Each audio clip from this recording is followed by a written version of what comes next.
Le projet de futur sous-marin de patrouille canadien vient de franchir un nouveau jalon, c'est-à-dire que les deux soumissionnaires retenus ont soumis plus tôt cette semaine leur première partie de contribution aux retombées industrielles et technologiques, c'est-à-dire quelles sont leurs priorités. Habituellement, c'est 15-20% de l'engagement total qui doivent se commettre. Quelles sont les priorités, sur quel aspect ils vont s'engager au niveau des retombées industrielles et technologiques. Et ça va permettre de faire les prochaines étapes. On sait déjà que le Canada veut prendre une décision avant la fin de l'année sur le choix d'un des deux fournisseurs, c'est-à-dire soit TKMS ou soit Hanwha, l'entreprise sud-coréenne. Donc, les étapes vont débouler assez rapidement à partir d'aujourd'hui, où est-ce que l'offre globale, de ce qu'on entend, parce que c'est les seuls qui savent vraiment la réponse, c'est ceux qui sont impliqués dans le projet, c'est-à-dire TKMS, Hanwha, le gouvernement canadien. De ce qu'on entend, les fournisseurs doivent déposer une offre globale dans les prochaines semaines, dans les prochains mois, et le Canada va prendre l'été pour réfléchir et analyser les propositions et prendre une décision avant la fin de l'année 2026. L'objectif est d'avoir des sous-marins, un premier sous-marin en service 2032, ce qui permettrait de commencer à former tout le monde qui a à former et s'assurer qu'au niveau des infrastructures, on est prêt, et puis commencer la livraison ou pour être en mesure d'accepter la livraison de nouveaux sous-marins. Parce qu'il faut pas oublier que quand on met un nouveau produit en service comme ça, que ce soit un sous-marin, un camion, une remorque, un système de traitement d'eau, c'est toujours la même chose dans la défense. Il n'y a pas un concessionnaire qui vient avec, qui est au coin de la rue pour fournir des composantes puis avoir des techniciens formés.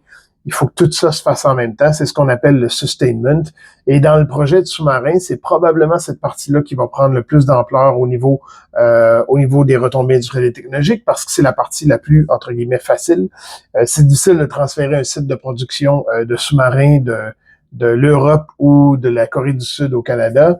Mais c'est plus facile de former les techniciens, former les gens qui vont faire l'entretien, former les gens qui vont opérer les équipements et tout le personnel de soutien, en plus, bien sûr, des marins.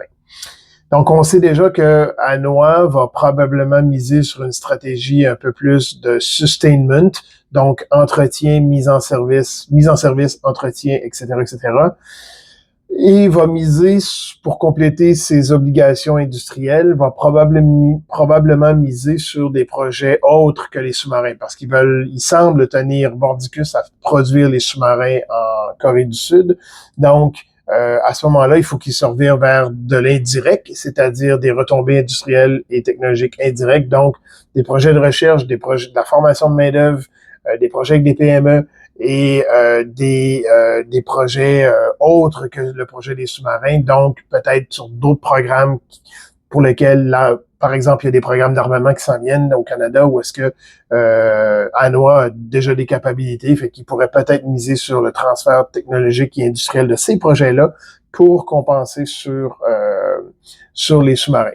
Façon de voir les choses, c'est pas écrit dans le ciel, on sait pas qu'est-ce qui se passe, j'en déduis de ce que j'entends un peu partout et de mon analyse de la situation.